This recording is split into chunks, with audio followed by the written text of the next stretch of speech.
Friends, welcome to my channel general talks with Ashish. Hope आप सब अच्छे होंगे। तो आज का टॉपिक स्टार्ट करने से पहले let's give some brief overview about the market. जैसे मार्केट जो है एक कंसोलिडेट रेंज में रहा और उसने ना कुछ ज़्यादा मूवमेंट दिखाई कि ऑलरेडी जो आपका लास्ट डे था उसमें FIs की बाइंग काफ़ी आई थी, so that's why market ran up. It's all about short covering. लेकिन अभी जैसे कि आपको पता है कि इलेक्शंस का time it is very quite near by और डेफिनेटली कमिंग वीक में वॉलेटिलिटी बहुत रहेगी। तो लेकिन ये टाइम भी ऐसा है कि it is necessary to be in the market. कई बार लोग सोचते हैं कि हम we wait for the elections, after that elections जो है fourth then we will plan for the investment. लेकिन कभी कभी ऐसा भी होता है कि आप अगर वेट करेंगे तो उस केस में आपको जो बेस्ट चांस है फॉर द रिटर्न्स का वो भी मिस हो सकता है, क्योंकि अल्टीमेटली आप देखेंगे कि इस टाइम जो गवर्नमेंट है, मेजोरिटी ऑफ द गवर्नमेंट जो और मार्केट की जो प्रेडिक्शंस हैं बेसिकली इट्स ऑल अबाउट कि आपको पता है कि definitely BJP will be in power. So most probably जो चांस है इट इज़ वेरी ग्रेट कि उस टाइम पे मार्केट रनअप दिखाएगा।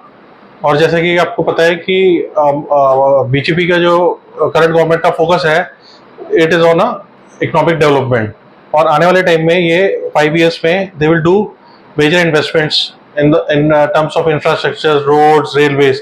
तो आप देखेंगे you can just analysis from that point of view कि आप एनालिसिस करें कि किन किन सेक्टर्स में आपको आगे ग्रोथ दिख सकती है, और वो current it is a major theme for the next 3 to 5 years।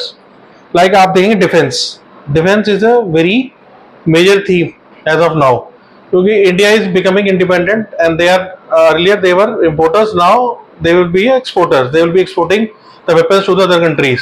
तो देखेंगे बिजनेस कितना बढ़ेगा इंडिया का और वो कंट्रीब्यूट करेगा इन द इकोनॉमी। तो इसलिए defence companies they are doing very well now, but they are trading at a very higher valuations, but still you can do in SIP mode, क्योंकि आप अगर SIP करेंगे then you can average in a better manner and you will get very good returns। Defence के अंदर जैसे major player है HAL, Hindustan aeronautics, and then BEL, Bharat electronics. I am just giving the name.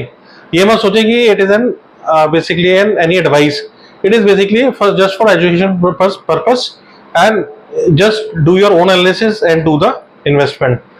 तो जैसे मैं आपको बता रहा था कि defence sector can be a very good theme for the next 3 to 4 years, may be 10 years, it will do very good.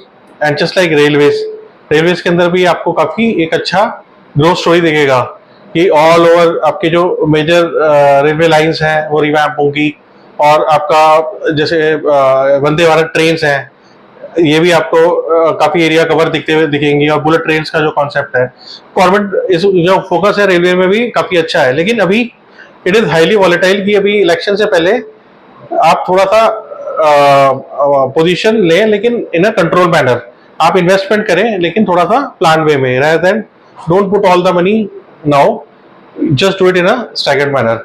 और ऐसे ही एक जैसे थीम है आपका मेटल्स के बारे में, metals is also doing very well, क्योंकि ग्लोबल मार्केट के अंदर अब डिमांड काफ़ी ज़्यादा है, और जो मेटल्स हैं मेटल्स के अंदर भी जो कमोडिटाइज बिजनेस हैं they are doing very good.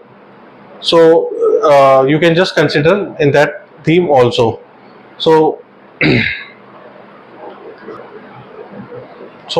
let's start some trending sectors.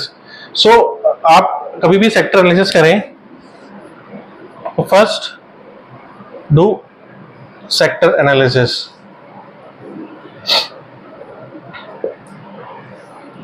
Sector analysis में अंदर यू शुड सी कि which sector is in a trend. Just like now अभी आप देखेंगे कि बैंकिंग सेक्टर ने इतना परफॉर्म नहीं किया है, they have not given very good returns also, just like large cap।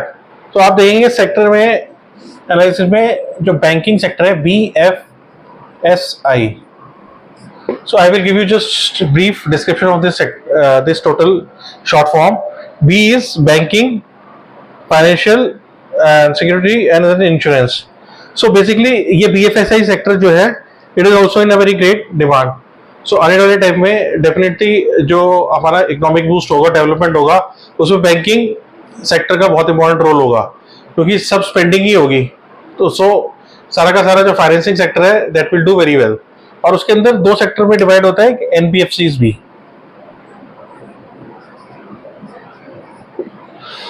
तो आप बैंकिंग सेक्टर के अंदर जैसे देख सकते हैं, टॉप प्लेयर्स पे लार्ज कैप को टारगेट कर सकते हैं। जैसे लार्ज कैप में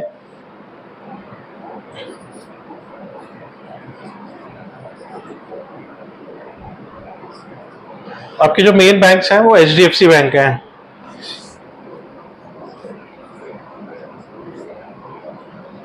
देन कोटक,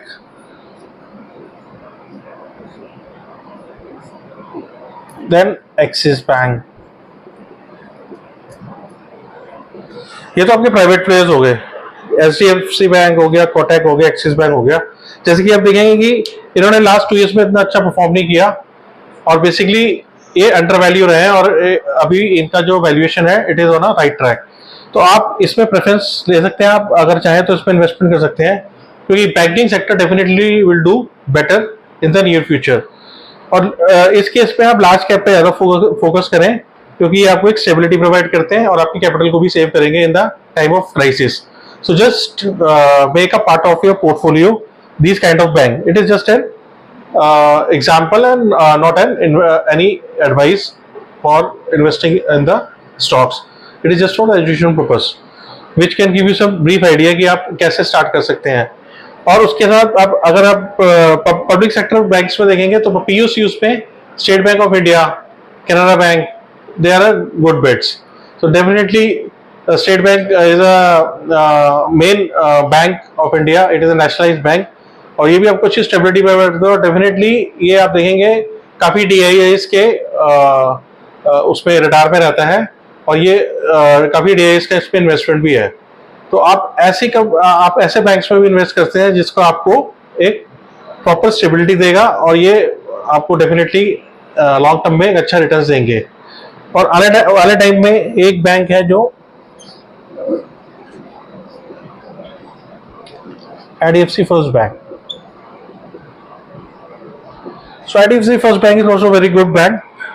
इसमें जो सभी वैद्यनाथन है, he is the main head of the bank, और ये काफी अच्छा वर्क कर रहे हैं, और इनका जो management skills is also very strong. They are doing very good in terms of their retail loan growth, loan book growth, और ये अपना रिटेल्स पे ज्यादा फोकस कर रहे हैं, जिससे आने वाले टाइम में डेफिनेटली ये बैंक ग्रो करेगा और आपको अच्छे रिटर्न्स बना के दे सकता है। तो इसमें भी आप थोड़ा इन्वेस्टमेंट कर सकते हैं in the longer term. So let's move to another sector. So next is NBFCs. तो आप देखिए एनबीएफसी में जो मेजर प्लेयर है वो है Bajaj finance,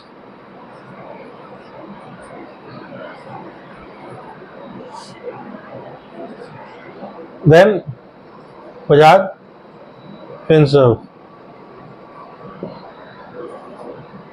there is Poonawalla Fincorp. तो एनबीएफसी में आप देखेंगे कि जो बजाज फाइनेंस है it is a very establish business, और इन्होंने काफी अच्छा अपना फाइनेंस में एक एस्टैब्लिश एक बिजनेस है, और इस बजाज फाइनेंस ने स्टॉक में भी काफी अच्छे रिटर्न्स बना के दिए हैं। तो आप इसके अंदर भी अपना इन्वेस्टमेंट प्लान कर सकते हैं, क्योंकि बजाज फाइनेंस एक ऐसा बिजनेस है that they are doing very good in terms of all retail, they are focusing on more on the retail customers. आप कभी किसी भी क्रोमा में जाएं या किसी रिलायंस में भी जाएं, so there you will find there they finance for the good consumer products, like आप कुछ टीवी खरीद रहे हैं या मोबाइल खरीद रहे हैं या आप कुछ वॉशिंग मशीन खरीद रहे हैं example, so all are available on the basically Bajaj finances all the आपके ये सारे प्रोडक्ट्स। तो इससे बिजनेस भी ग्रो कर रहा है इनका, और डेफिनेटली ये जो टारगेट करते हैं रिटेल कस्टमर्स को ज़्यादा टारगेट करते हैं, और इससे कि आपको एक स्टेबल बिजनेस प्रोवाइड करते हैं। और बजाज फाइनेंस का ट्रैक रिकॉर्ड देखेंगे तो स्टॉक इन्होंने मल्टीफोल्ड रिटर्न्स दिए हैं, और it has been a 10 bagger stock. तो definitely it is a good story in terms for the long term prospect for the growth wise. Same Poonawalla Fincorp was also the same story. They are also entering into the same sector. Like they are also targeting the retail audience, retail customers. और इनका loan book भी काफी strong है और definitely ये भी इस बात पे जा रहा है. और लास्ट में एक है जो अभी जियो फाइनेंस, रिलायंस में भी एंटर किया है जियो फाइनेंस ने. तो जियो फाइनेंस भी ये मल्टीपल बिजनेसेस पे जा रहा है. तो इनका मेन जैसे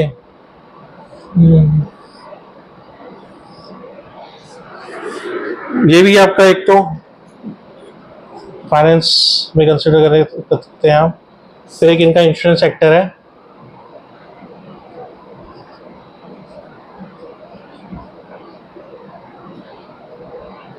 और एक इनका एएमसी और म्यूचुअल फंड्स. तो ये भी फाइनेंस में जा रहे हैं और इंश्योरेंस सेक्टर को भी टारगेट करेंगे. उसके बाद आपका ये asset management, same like mutual fund industry. So definitely ये जो सेक्टर है ये ट्रेंडिंग में है नियर फ्यूचर के लिए, तो आप इसमें कंसिडर कर सकते हैं. सो गाइस, होपफुली आपको आज का वीडियो मेरा पसंद आया होगा. तो उससे पहले प्लीज लाइक करें, शेयर करें और सब्सक्राइब करें और एंजॉय करें. Thank you very much. See you in next video. Bye.